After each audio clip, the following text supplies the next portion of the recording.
గుడిలో పూజారి గారు చెప్పిన సుందర రామూర్తి గారి ఇంటికి ప్రేమ్ వచ్చి ఉంటాడు.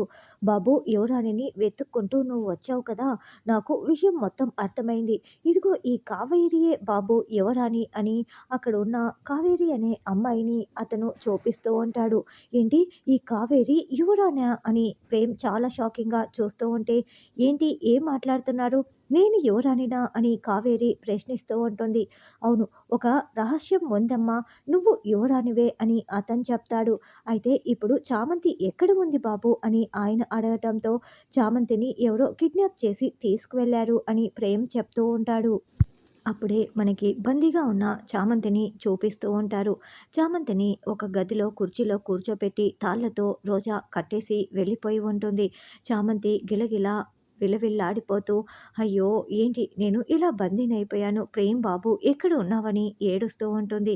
చూడండి, చామంతికి ఏమీ కాదు. ఇక్కడ నాకు అన్ని ప్లేస్లు కూడా చాలా బాగా తెలుసు. చామంతి ఎక్కడ ఉన్నా సరే మనం కనిపెడదాము అని కావేరి చెప్తుంది. అయితే మీరు నాకు హెల్ప్ చేయండి అని ప్రేమ్ చెప్తాడు.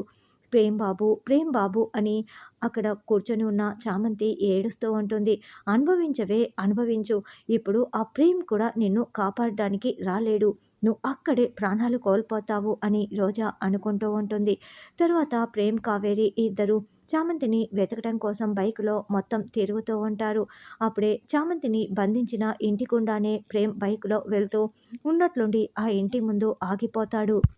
ఏంటి ప్రేమ్ గారు, ఎందుకు ఇక్కడ బైక్ని ఆపారు అని ఆ అమ్మాయి అడగటంతో, ఏమీ లేదు కావేరి, ఈ ఇండ్లు ఏంటి అని ప్రేమ్ అడుగుతూ ఉంటాడు. ఇది చాలా పాతపడిన ఇండ్లు అని కావేరి చెప్తుంది.